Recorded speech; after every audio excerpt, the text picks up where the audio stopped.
Okay, hello everybody, and thank you for joining today, and welcome to our event where we are going to be talking all about cultural transformation.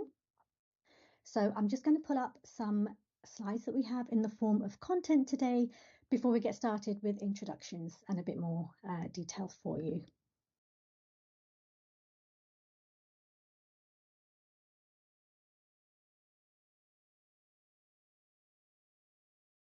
Okay, so thanks again for joining and welcome to today's Viva Glint event where we're going to be talking all about culture.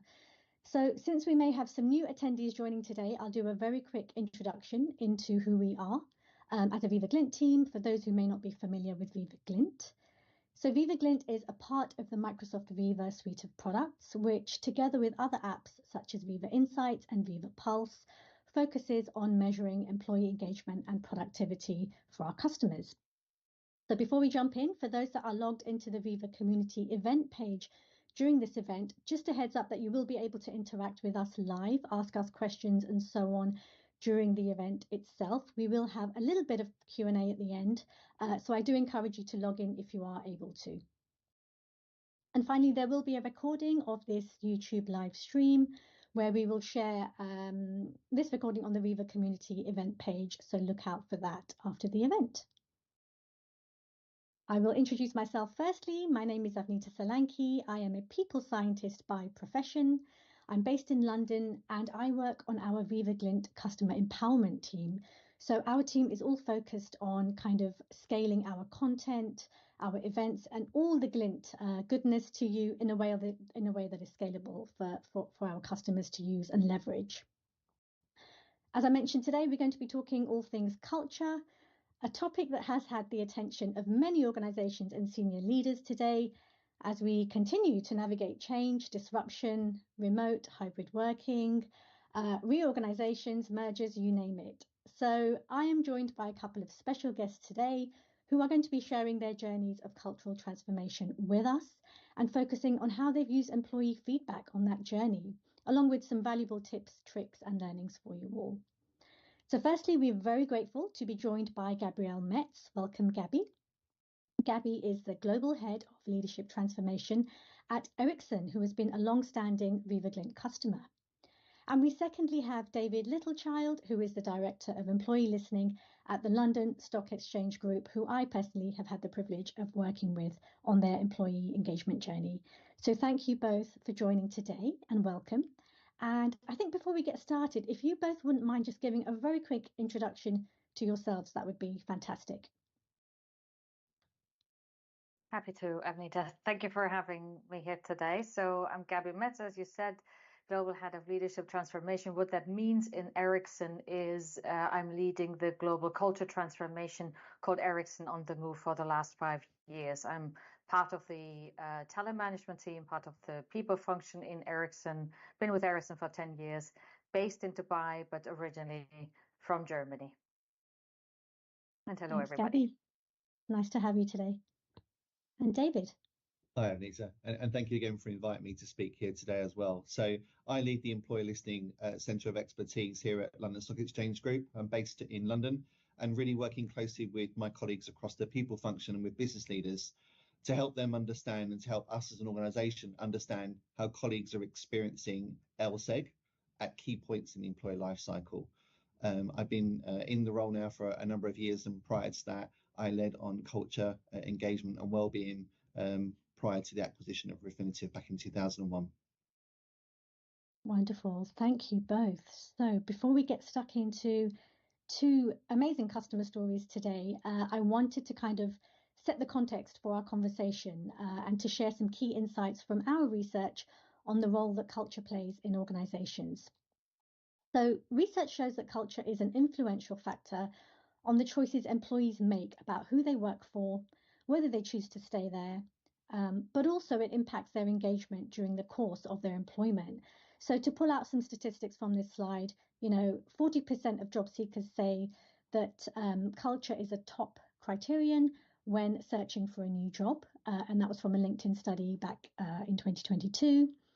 In terms of employee engagement and the impact of culture there, we found through our research that culture and belonging actually have much more of an impact on engagement than something such as compensation. But also in terms of, hanging around with the company, an interesting study from MIT in 2022 found that culture, specifically, where there's a toxic culture, there's a lack of respect, there's a lack of inclusion, and so on, all big drivers of what forms organizational culture were kind of responsible for a significant number of resignations. So definitely at the core of what employees are looking for in terms of joining a company and staying with a company today. But as we know, it's not only employees that should be concerned about the culture of an organization, it's the companies themselves. Because we know from our research that culture not only influences employee engagement, but in turn productivity and performance.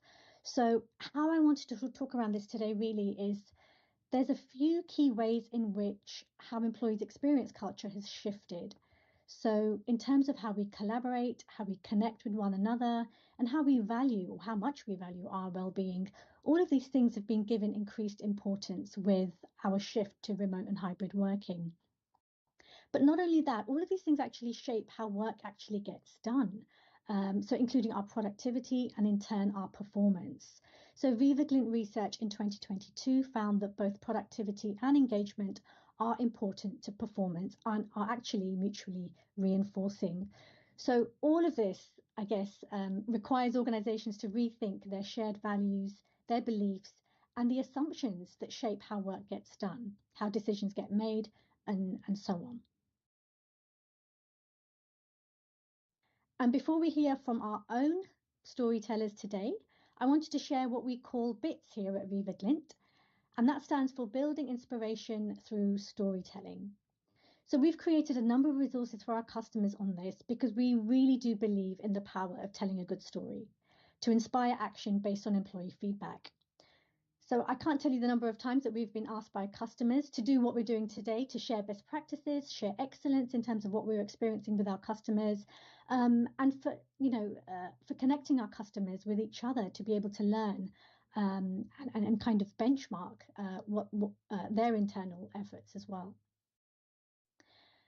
So on that note, here are some very simple guidelines which I'll leave with you to kind of encourage your teams, your managers, your leaders, even your executives to share stories and best practices within your organizations. So it's all about identifying your goals and the story you want to tell, what's going to make a good story and a captive story for your audience. Look for micro moments of change. So it's not all about the planning and the execution. It's those small moments where change is happening culturally in the organization that we really should take notice of as well. And finally, create that simple narrative, share, benchmark internally. It's just as important as looking externally in terms of what other organizations are doing. And we cannot reinforce that enough at Viva Glint. So a bit of inspiration from you before we hear from our storytellers today. And on that note, I'm going to hand over to our first guest speaker, Gabby, who is going to be sharing their story of cultural transformation at Ericsson. So Gabby, if you wouldn't mind sharing. Thank you very much, Avneeta.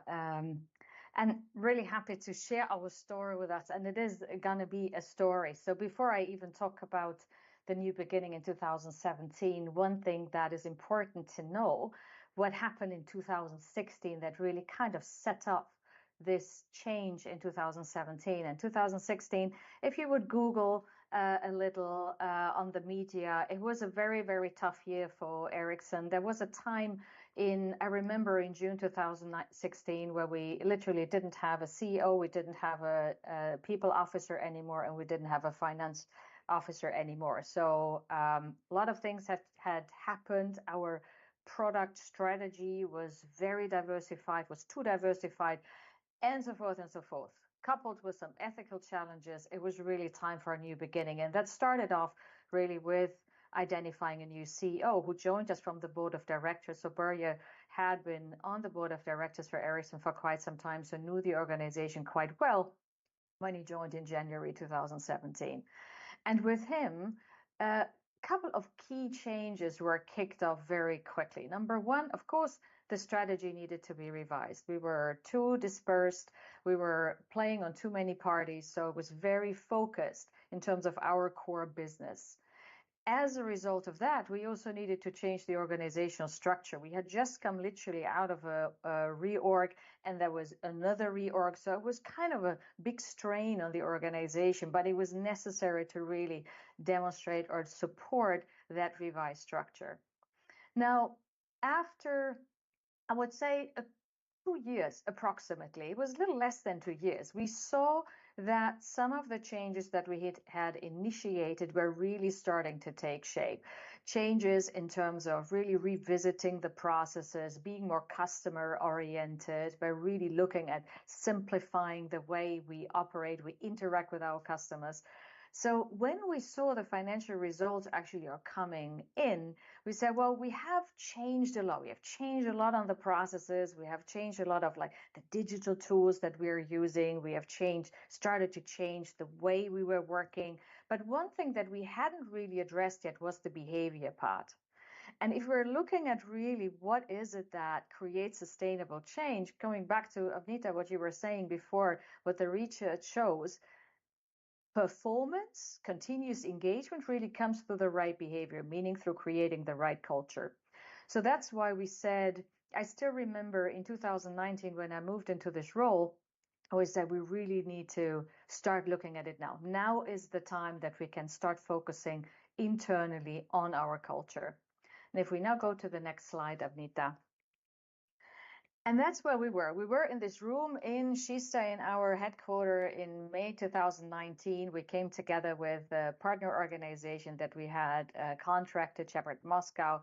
And we were sitting together and said, how do we do this? How do we start and kick off a culture change that is certainly not the first one in our organization? We have a lot of long tenured employees, so we needed to be really different. So we were very, very intentional with being not conventional. So being innovative, being real, being different, and making it feel, not just look, but feel different right from the start. We knew, and you all know, change is a very complex process, psychologically speaking, sociological speaking. So a lot of elements need to come together that need to be addressed, and you're needing to be in it for the long run. It's a marathon. It's not a sprint. At the same time, as we were looking at the behaviors that we needed to change as part of this culture transformation, we also knew that from an ethical perspective, we really need to put more focus on demonstrating integrity in all we're doing. So all of that kind of set the foundation for us then to looking into the data and say, well, what is it that we need to change? What are the behaviors that we really want to see everyone demonstrate at all times, in all places, with all people, as we said? And this is what ended up being called the 5 focus areas, and I'm coming to that in a moment. Now, what gave us the insight of what these focus areas would look like? Lots of data. One of the data, of course, was our engagement survey data that we have, and we have been running for many, many years. We also had data from a culture hackathon that we ran. We had a lot of data from people that went through our leadership development program. So we looked at all of that and more to understand what is it that people are telling us that we need to change and that we need to focus on. At the same time, as I said, because we wanted to be different, we knew that we also need to create agility in this whole process. And the agility in this process, we brought in through determining a different way of driving this change. And that was appreciative inquiry. So as the change methodology, we said, this is the way we really want to move forward. By really starting from looking at what worked in the past, by then looking for ways to amplify what worked in the past through the small experiments. And that will then lead to a change in the ways of working. Let's go to the next slide, and then I can tell you actually what these 5 focus areas are. So all of the data pointed towards these 5. We said number one, what needs to happen is empathy and humanness as kind of setting the foundation, really looking at the individual before we look at the resource itself. Second to that was the speak up environment. So as we are kind of really caring about the person, we wanted to create an environment where people felt very free to speak up, whether there was around anything that didn't look ethical, but there was also around giving each other feedback, giving the customers feedback as well. So being transparent, open and honest at any moment in time. And as an organization that is very siloed, we notice the necessity to really cooperate, collaborate across the different units, to really create that connection and to create speed in our ability to execute. And that was also supported by taking fact-based and courageous decisions. And the courageous piece is very important because, yay, a decision needs to be fact-based. But again, in an organization where approximately 80% of the population are engineers, sometimes we love overanalyzing and we love over-collecting. So we said we need to have that courage as well to really take a risk and say, no, we have enough data. We can move on with our decision making. So these were the 5. And the interesting thing was, again, I still remember in May, we had identified these 5. And then when I came home, I started to talk to different people about these 5 focus areas. I said, what do you think about these 5 focus areas? And it was really, really interesting that it didn't matter who I was talking to, whether they were sitting in a business unit, in a market area, in a technology role, or in a support role. Everyone could relate to these 5 focus areas. Everyone had a slightly different interpretation of how these 5 focus areas appear or are being displayed, but everyone could relate to them. So that already gave us a really good feeling of these are the 5 that we really need to focus on. And it was also one of the first times, to be honest, that we were able to actually really prioritize. Prioritization is also one of the challenges that we've always had, but here it was very clear it was these 5 and none others. Now, as we started, and Avneeta, if you go to the next slide, one thing that was also very, very important to us was that we needed to role model what we were preaching. We knew that in the project team that started to kick off our culture journey, we also needed to role model that. And that was, as a first step, reflected in a very agile plan. I remember the very first call that I had with our people function. It was early June. I was in California. It was totally out of my time zone. And I got so many questions. And people said, Gabby, how about this? And how about that? And I said, I don't have the answers, but I'll take down your questions. The questions are fantastic. And they were kind of surprised because that was not the typical way we were usually going about change. But we said from the very beginning that culture change requires you to keep that ear on the pulse of the organization. You need to be very carefully listening to what the organization is responding to, how are they responding to it. And we said we don't demonstrate our willingness to listen by coming up with an 18-month plan. We can only do that with a short-term plan, and that was the 6 month. So what did we do? Very few things we knew we wanted to do. Number one, we wanted to ignite conversations in large-scale workshops. And the workshops were really there to bring people together, 100 at a time when we were doing it face-to-face, across hierarchies, across countries, across units. So we talk about cooperation, collaboration. We brought it into the room right away. And the basis of the workshop was really to create dialogue and go through the process of appreciative inquiry. And I still remember this one workshop in Delhi where someone came to me afterwards and said, oh my God, Gabby, I never left a workshop that left me so inspired. This was such a different experience because it hardly had any slides and there were a lot of conversations. And people realized that whilst we call it culture transformation, what we really meant was a culture revolution. Because through applying the appreciative inquiry, we really did honor the fact that all of these 5 focus areas were already demonstrated. They were just not demonstrated consistently enough. So they saw that we acknowledged the fact it was there, we have the skills, it's just about amplifying. Then we knew we wanted to do a jam. And jam, this was like a virtual jam, a virtual dialogue run over 72 hours, where we really gathered the feedback from initially our leaders in the very first jam, but then also in consecutive jams from everyone in the organization. And there were 2 purposes actually that we pursued with the jam. Of course, it was a way for us to listen into the organization, to really validate again the 5 focus areas, to making sure that these are the right ones that we focus on. And secondly, we wanted to start collecting ideas of great examples from the past and ideas for experiments that will help us really amplify these focus areas.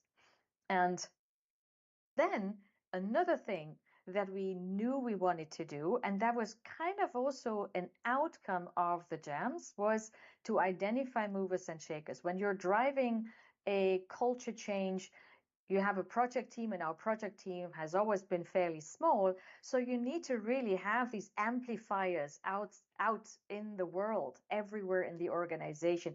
And we called them not change agents, but we called them movers and shakers. So the jam really also helped us identify many of these movers and shakers that helped us really amplify the message and created momentum and engagement in the organization.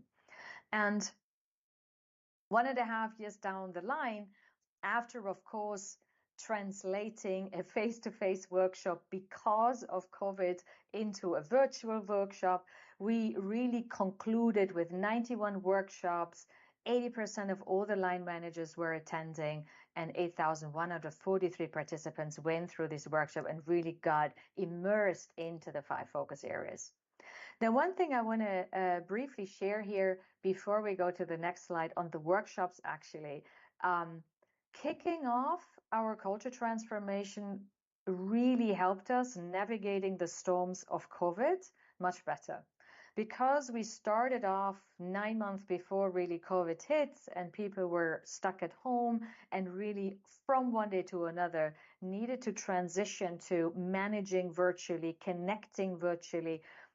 The workshops, the awareness of the need to really bring in empathy and humanness really helped our leaders make that transition much faster. And we really used this opportunity to not stopping the momentum, but actually accelerating the speed of immersing people through these workshops. Because when we translated them into virtual versions, it enabled us to reach many more people in a much faster way than we had ever anticipated. So what initially looked like a disadvantage really turned into an advantage from a culture transformation perspective, but also from an enabling and leadership skill perspective in navigating COVID at the time. If we then move to the next slide, Avneeta. So what is the impact that we have seen? I mean, this, by the way, are 6 slides out of, let's say, a deck of many more slides, but Avneeta really needed me to be very focused. So can't share with you all of the other stuff, but a lot of other things have happened in between. But that's something maybe you want to ask me later and I can answer you later. But what I want to show you actually is the impact. So what is the impact that we are already seeing 4 years into the journey? So number one, on the customer experience side, really, really interesting. What we did starting Q4 2020, we started to embed questions around a voice survey. That's the name of our engagement survey. The reason is because we have a very high participation rate. So we said, this is the best way for us to really get of where we are initially. We wanted to know in terms of awareness, really seeing these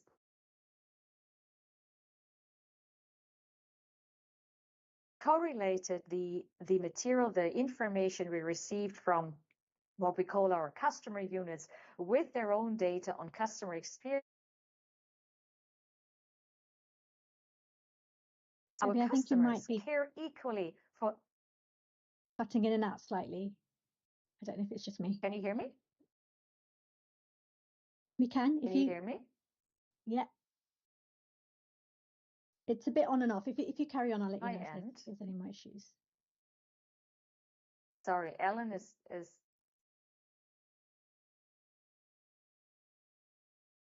frozen.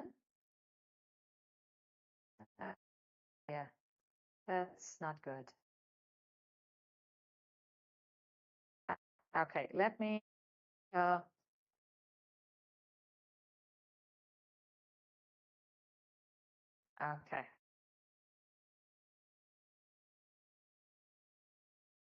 Gabby, I think perhaps while we sort out the technical issues here, maybe we move on to David, and then we'll come back to you, Gabby, to finish your end of the story, if that sounds okay.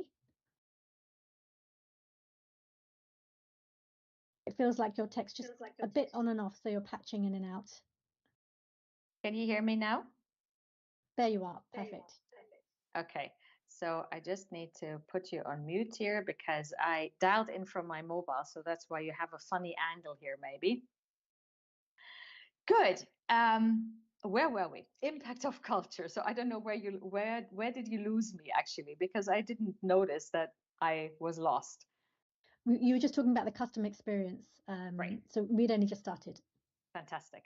Okay, so when we correlated our voice data, our engagement survey data with the customer experience data, we noticed that actually our 5 focus areas are also mattering to our customers. So those teams that really showed high awareness of our 5 focus areas were providing the better customer experience, which was very interesting. And out of the 5 focus areas that we had identified, 4 out of the 5 actually appeared in their top 10 as well of focus areas or behaviors that matter the most to the customers. Then on the employee experience, we also noticed that, for example, apart many other dimensions actually, those teams that had high awareness rated a better belonging by 1.5 times, or speaking my mind, they felt much more comfortable in speaking up. 1.4 was here the factor that was higher than compared to other teams.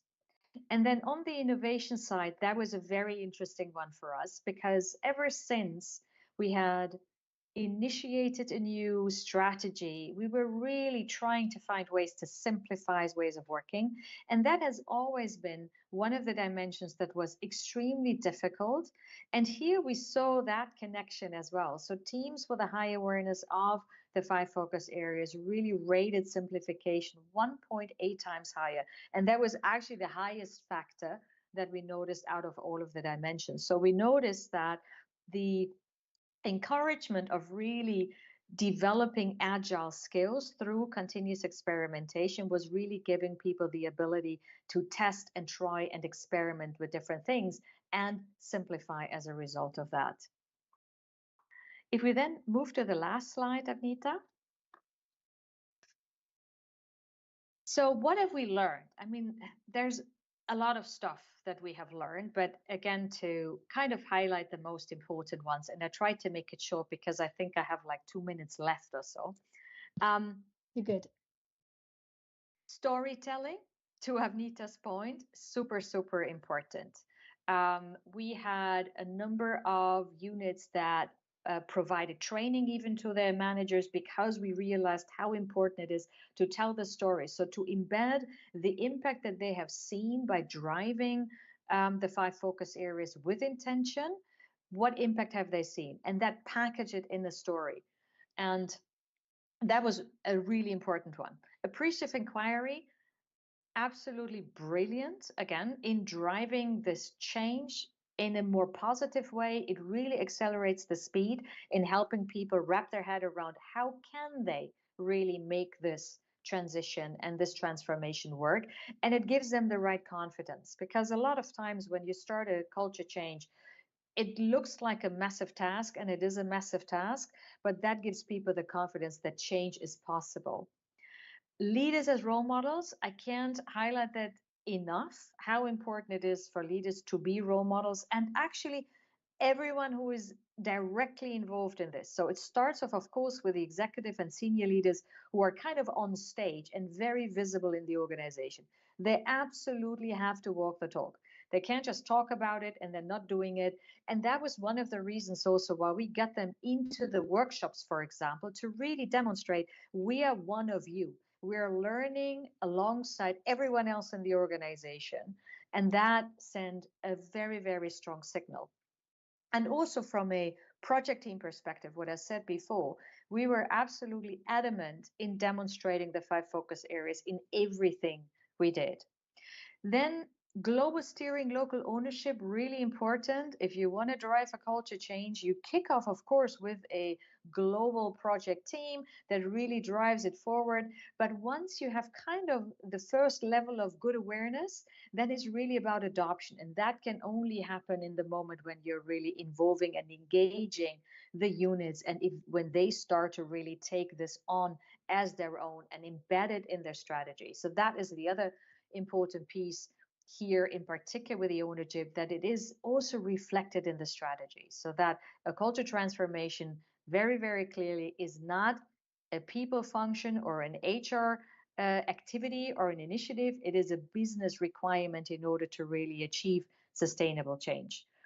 And then what can I say? Data analytics, super important, the business commitment, the technology to drive scale, and when you drive culture transformation, really looking for creating pull, not push. Because again, we're all adults. We don't want to be told what to do, but we want to be motivated to do. And that's what actually appreciative inquiry also helped us do, is creating those images of a great future where we all demonstrate these 5 focus areas that is so enticing that people just couldn't help themselves, but really go with the flow. So that's kind of the key learnings that we have had. Thank you, Avneeta. And that, I think, was my last slide. Brilliant. And thank you for, cramming such a great story into a few short slides. I wish we had more time, but so many great things in this story. For me, a couple of things that stood out. I don't know about you, David, but the angle of appreciative inquiry, I've always been a big fan personally of that, because it just switches people's mindsets from the get-go. So rather than, you said yourself, Gabby, you have a lot of engineers in the organization, a lot of people who are naturally focused on data and numbers, and sometimes that focus lends itself to focusing on the negatives rather than the positives. And so I think you've really flipped this on the head from saying, no, we're going to do appreciative inquiry, appreciate what we have, be future looking, forward facing, and then kind of work our way backwards. And the other thing that stood out for me in your story was the equal emphasis you've placed on kind of top-down support for cultural transformation and leaders being role models, but then secondly the bottom up as well. So getting employees, on the bandwagon, getting them kind of empowered to feel that they own a part of this change as well, I think was just fabulously illustrated in your story. So congratulations. Thank you, Avneeta. Yeah. And Gabby, from my perspective as well, you talked about a new beginning, and the way that you were introduced as a storyteller, and the way that you kind of told the story and the story unfolded as well, it provided a really compelling narrative around the journey that you've been on. I think you make a really important point around cultural transformation not being something that you can just implement overnight, and it can't just be done at a global level, and certainly not owned and delivered purely by the people function itself. But you talked a lot about it being a marathon, not a sprint. You talked about the role and the importance of leaders. And I love the fact that how you mobilize the movers and shakers, and you actually identified them from the jam that you run prior to that as well. And then basically using all those different approaches to be able to collect the data and insights and different perspectives from different people to be able to advise and confirm on what change you actually delivered as well. So it was a really interesting story. So thank you. Thank you. Thank you both. Looking forward to your story. Oh, we're looking forward to and questions. We all look forward to more exciting things from Ericsson, and we hope to have you back to tell another story sometime soon. But I'm going to flip to David now, who is going to tell a little bit of a different story, but I think from my understanding of working with you and London Stock Exchange Group, again, it's that scenario where you have two very strong legacy cultures. following your acquisition. And so how on earth do you get them aligned and understand and think forward in terms of what you want from your culture? So I'm going to pass over to you, David, to give us a bit more on how you've gone about cultural transformation. Sure, Avneeta, thank you. And I'll try and follow Gabby's story as well. So first of all, thanks again for inviting me here today. It's great to be part of this session. And it's also really interesting to hear kind of Gabby's story as well, and discussing a topic that seems to be so relevant to so many organizations at this time. So today I'm going to talk about employee listening and how employee listening can be used to support cultural transformation. And I'm also going to share some of the insights and learning with you, which I hope you'll find useful. Before I start, and before we move on the slides, I just wanted to share some facts with you about the London Stock Exchange Group, or LSEG, as it's also known as well. So LSEG, who are we? We're a leading global financial markets infrastructure and data provider. We've been a key contributor to the world's financial markets for more than 300 years, and we have a long history dating back to 1698. Yet we're also very new, as Avneeta said, following our integration with Refinitiv to create one new LSEG in early 2021. There are actually 25,000 people working at LSEG today, and while we're headquartered in the UK, we have significant operations in more than 70 countries across Europe, the Middle East, Africa, North America, Latin America, and Asia Pacific. We ourselves are also going through an exciting multi-year transformation. We're not yet as advanced as where Gabby is. We're just at the start of it. And therefore, the need for leaders at every level to listen, to understand, and to engage individuals in conversations about their experiences has never been greater. And with that, if we can move on, Avneeta, to the next slide to talk a little bit about what we're going to cover on today. So for today's session, I thought we'd focus on three key aspects of employee listening through the lens of cultural transformation. So firstly, we're going to look at the external landscape and how it continues to shape the way organizations listen. Next, I'm going to share some details of how a values-based approach to listening is transforming the way that we measure and we understand organizational health and cultural transformation here at LSEG. And finally, I'm going to talk a little bit more about how we're continuing to build a strong foundation for listening, and how we're leveraging technology to better understand the employee experience at key moments during the employee life cycle, and how these insights are supporting our own cultural journey. As well as taking any questions at the end, I'd love to hear from people about their own approach that they're taking in their own organizations, what's working well, what they're learning about cultural transformation. I believe we've got so much to share with each other. Okay, so let's take a look at the world of work and how the world of work is changing and how this is impacting on how organizations listen. So I've tried to summarize here in 3 points, really. There are several factors influencing the way organizations approach employee listening and cultural transformation today. Firstly, as I'm sure you can all recognize and empathize with, there is still a challenging external environment. The transition to new and hybrid ways of working has accelerated the need for organizations to develop a much deeper and richer understanding of the employee experience. At the same time, individuals are continuing to reevaluate what's important to them and what they want from work. Topics such as sense of belonging, meaning, and purpose. And Gabby, in her presentation, talked a lot about connection and collaboration, have become increasingly important and continue to influence where people, when people, and how individuals choose to work. So as a result of that, it's changing the way that organizations listen and respond to feedback. We know that the traditional methods of measuring employee sentiment, typically through an employee engagement survey, no longer meet the expectations of today's always-on, constantly connected workforce. And therefore, organizations are needing to look and pivot towards a more holistic approach to listening and covering a much broader set of topics in that space. The good news is that technology is helping us to drive this change and to meet this need. It's enabling organizations like LSEG to bring together both active and ambient signals to create a deeper and richer understanding of the employee experience and the progress that we're making to embed the new unified culture. So these changes are also providing us with opportunities to begin to think about how we hardwire purpose, vision, values, and behaviors into everything we do. And whilst we're at the start, how we then measure and assess the progress over the next 3 to 4 years. If we can move on to the next slide, I'm going to talk a little bit about a values-based approach to listening. And this is an approach that we've been taking at LSEG now for some time. I'm sure, like me, you may have received requests in the past to develop a survey, to design and build and launch a survey around a particular topic and not really known where to start.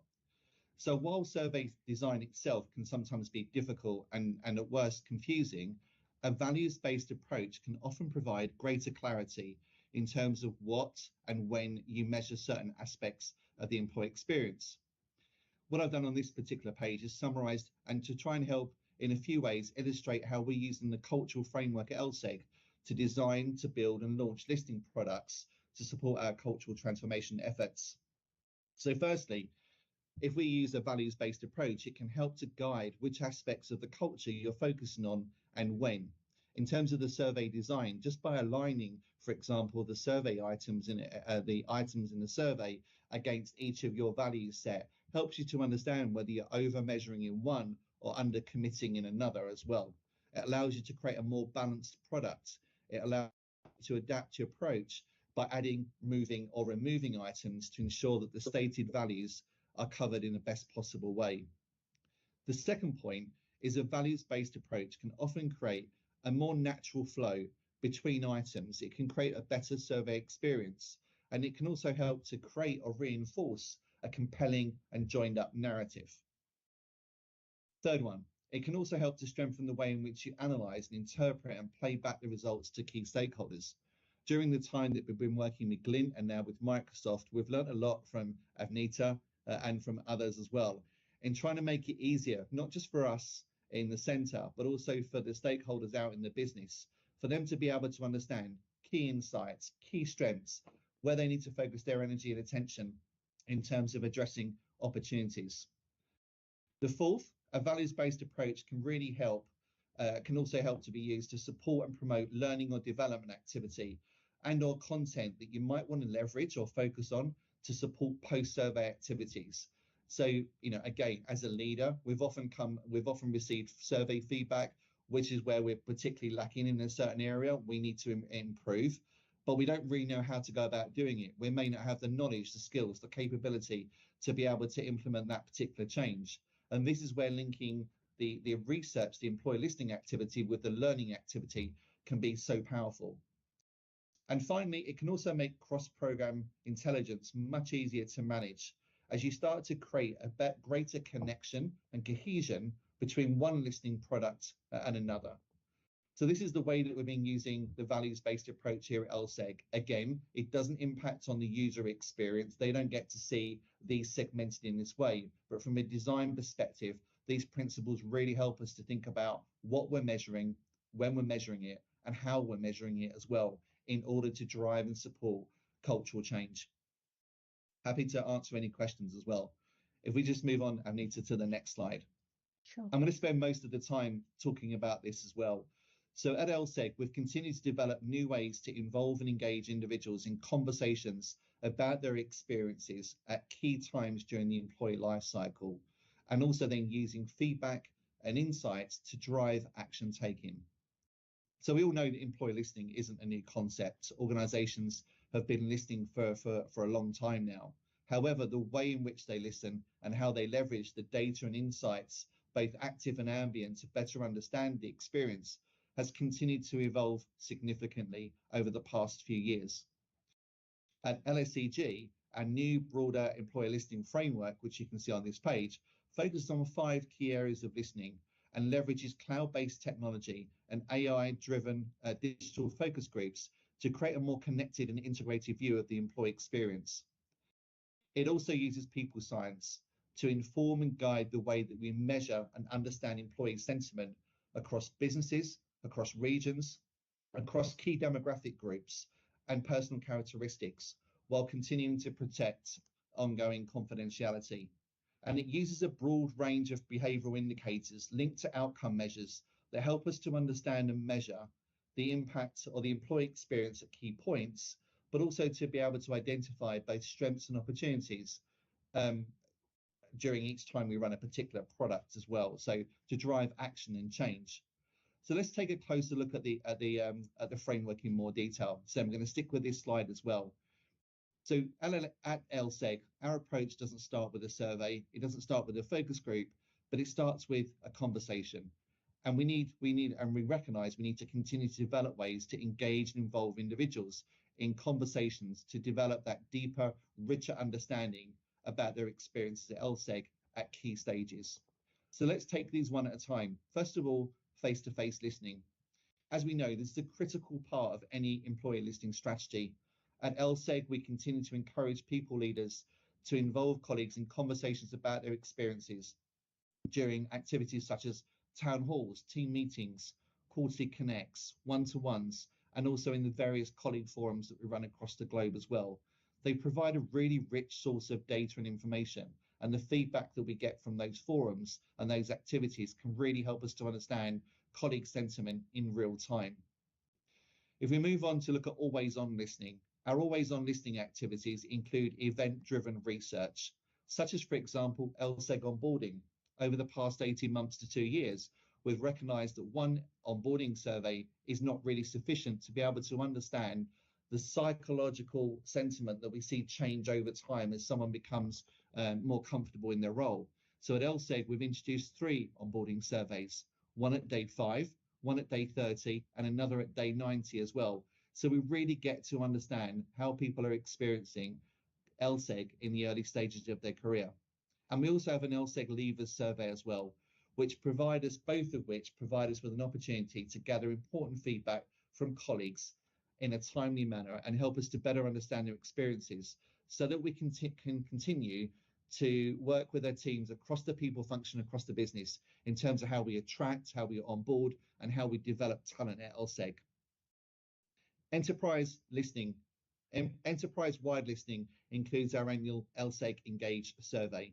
It provides colleagues, all colleagues by the way, with an opportunity to share feedback about their experiences, with feedback and insights being directly shared with people leaders as soon as we possibly can. That information and that insight is designed to be used initially to help the people leader themselves understand the environment that they're creating around them every day.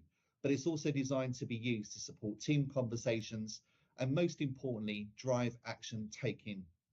And I specifically referenced action taking there and not action planning. And this has been a big learning point for us over the past few years as well.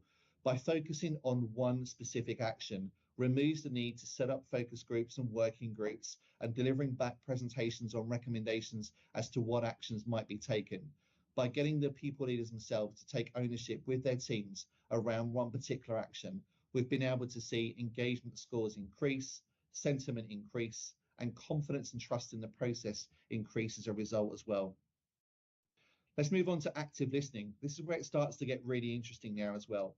Our active listening channels provide us with a much more agile approach to listening than, say, for example, enterprise listening.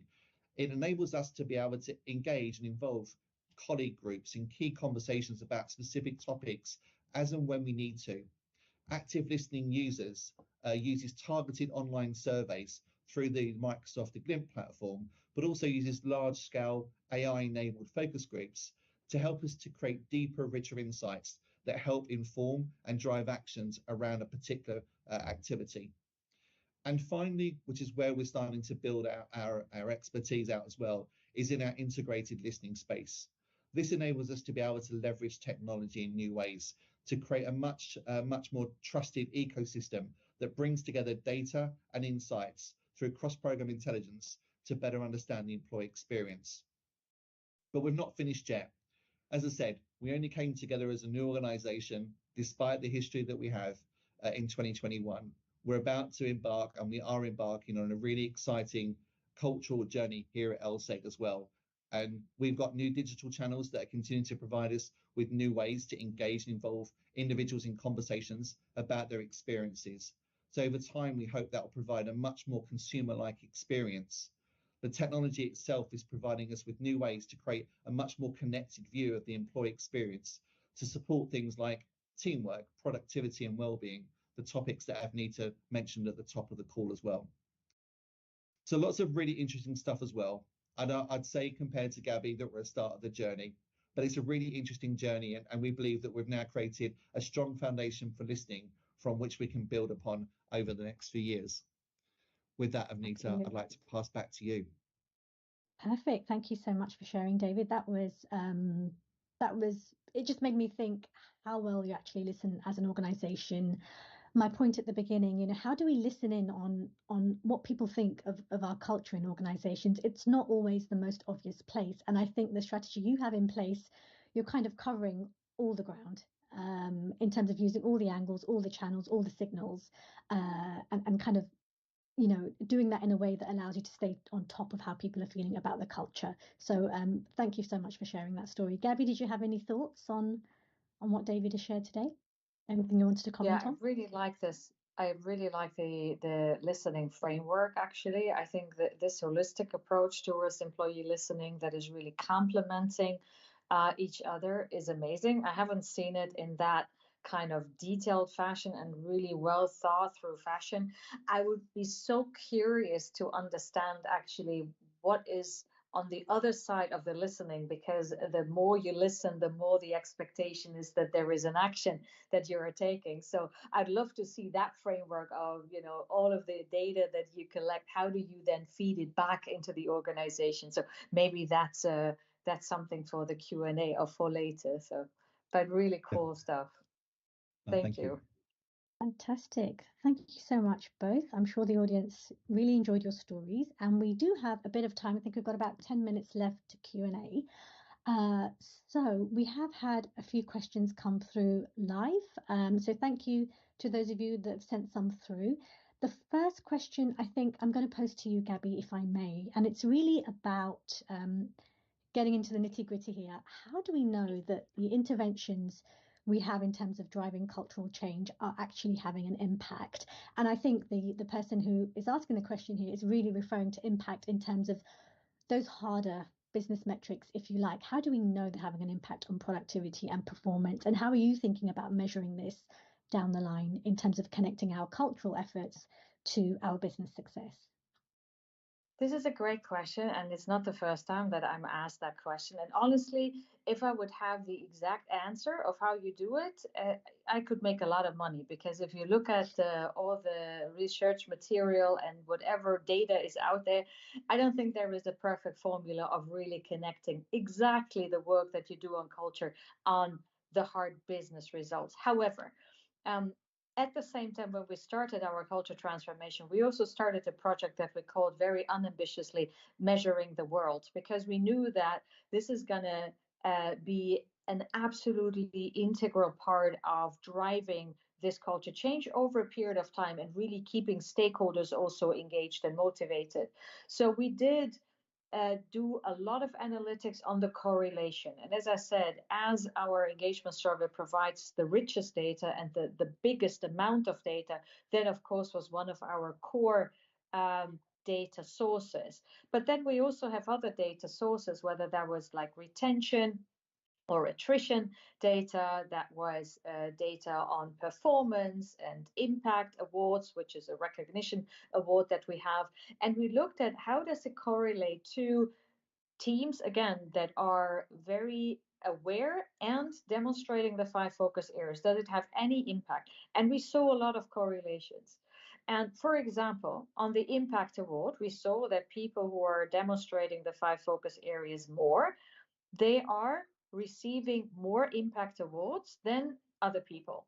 If I'm assuming, and the rules of thumb for the impact award is that these people have the greatest impact in the organization and therefore deserve a special recognition, that means my culture has an impact on the performance of organization and it makes people perform better. So through the correlation, of course, correlation is not causation, and we've had a lot of conversation about that, but correlation is the first start, and there we saw a lot. And when we shared this data also in the organization, it was actually showing people that we are on the right track. We are still looking at proving the points that we are making with a correlation. So through, for example, experimentation that we ran, like randomly controlled experiments where we said, okay, this is our hypothesis because this is what we see in the data. Does it really translate into actual results? And we have also seen some very good results here. So overall, with the different measurements that we have, we feel we have the ability to say our culture transformation has an impact on performance, and that should have an impact on the results. Hopefully, in a couple of years, we find the way to really prove it waterproof. So far, we're not there yet, but we're making headways. Thank you for the question. Absolutely. Thank you, Gabby. And I agree. I think we can see, we can have confidence that culture is, that middle ground between, employees and business performance. It lends itself to the ways of working that would eventually lead. So it's more of an intermediary impact. Okay, some other questions coming through. I think the next one I'm going to pose to you, David, if I may. I think your story just lended itself well to this question. So the question is, what are your thoughts on collecting and overlaying not only direct signals, so employee surveys, for example, but also indirect signals like behavioral data from the workforce as planned with Viva Glint and Insights? So your thoughts on kind of using direct and indirect signals together to understand culture. Yeah, and I think they help to create a more rounded view of kind of how people are experiencing the culture at a particular organization as well. So we are super excited. Obviously, having worked and partnered with Glint now for a number of years, we can see on the horizon the transition to Viva Glint, but it's actually the ecosystem that in which you're working then as well. And there's the products like, for example, Viva Insights, and the ability to not only look at how people feel about their work in terms of the sentiment, but actually how they behave as well, gives us a completely different perspective on the employee experience that was simply not had before.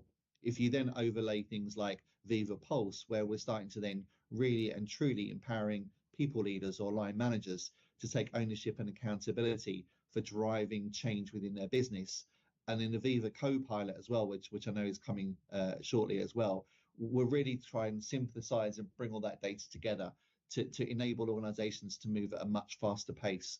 So I think we're doing a great job, and many organizations are doing a great job, certainly in the active listening.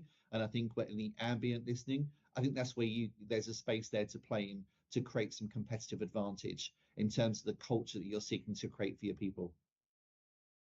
Brilliant. Thanks, David. And I know we're running short of time, we're about to close, but I'm going to squeeze this one in because I want to know the answer to this and what you both think about this. And the question is, how do you convince senior leaders and executives that a culture that once served the organization well needs to change? And do they need convincing? Where are we in terms of kind of executives and their perspectives on culture today, in your opinion? And whoever wants to take this one.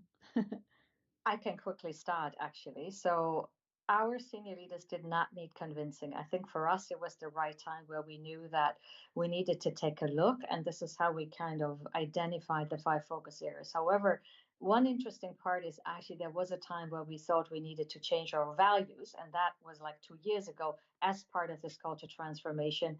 And we had it all sorted out, new values, and then we started to kind of run focus groups, and the message was very clear from the organization that they didn't want to change.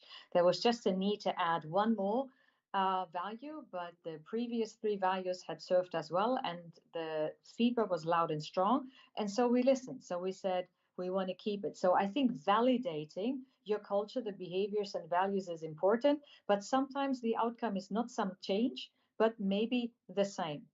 But the validation piece is important. Interesting. Yeah. And all I really add there as well is that we know the world's greatest companies, what they have in common is a clear purpose and a unified culture as well. And I know Gabby spoke about the catalyst for change earlier as well. And I think that tends to happen. Leaders then tend to respond as well. So I don't think there's so much of needing to get their buy-in as well. They realize there's an opportunity there as well.